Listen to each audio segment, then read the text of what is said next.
some good, and some, well, not so good.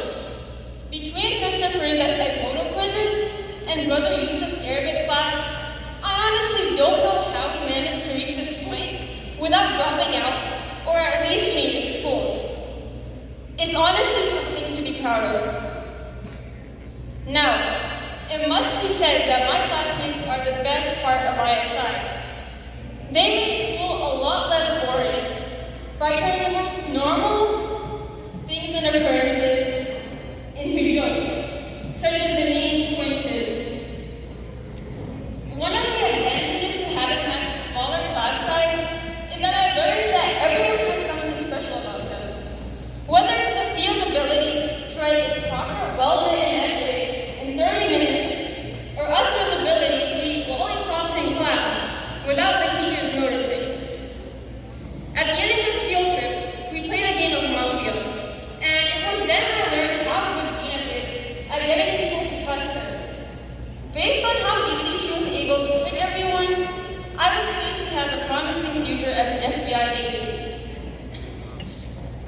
More importantly, I was able to become a better person because of my classmates.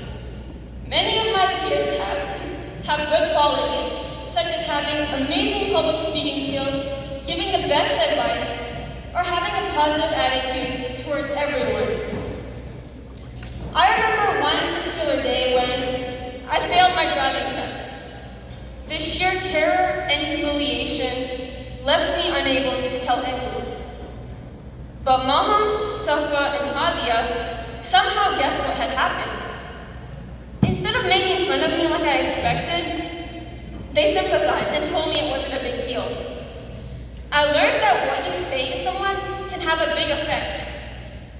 The smallest rude comment could ruin their entire day, while the slightest show of kindness could really help them out. Although I am far from perfect, I can confidently say that I am much more empathetic, thoughtful, and confident than when I first came to ISI. Now, I think we can all agree that this year, it's been anything but normal. COVID-19, lockdown, and all the chaos that we've been thrown into these last 12 months need to be addressed.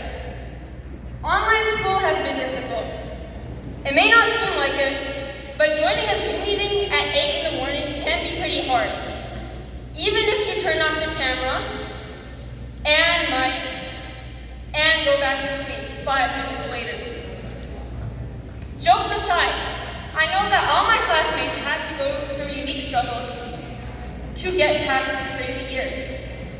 Maybe it was coping with the long quarantine, grieving lost loved ones, or having to work twice as hard to keep up in class. Either way, we all put in the necessary effort and got out of it through as successful graduates. I want you all to remember that Allah subhanahu wa ta'ala says in the Quran, so surely with hardship comes ease. Despite COVID-19 and all the struggles that came with it, people are now getting vaccinated and colleges are planning to be in person again.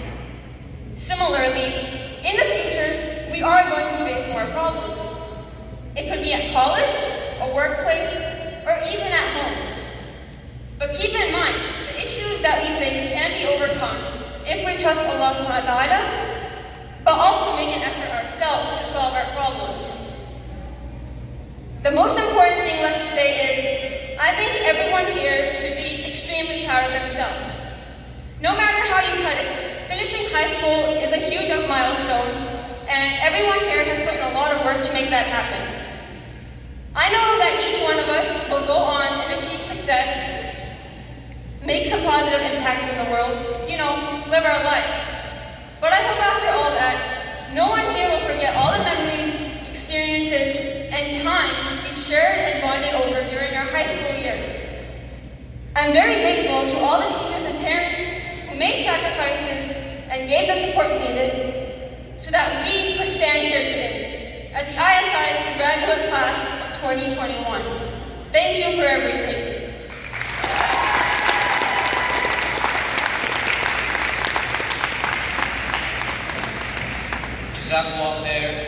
salutatorian and our valedictorian for those amazing speeches. Next, I'd like to announce and welcome our keynote speaker, Mufti Hussein Kamani. Mufti Hussein Kamani was born and raised in Elizabethtown, Kentucky. His journey to pursue sacred Islamic knowledge began at age 6, and by the age of 9, he had completed the memorization of the Holy Quran. To further advance his studies in the Islamic sciences, he traveled to the United Kingdom and pursued formal Islamic authorizations. For 7 years, Mufti Kamani studied a rigorous curriculum covering the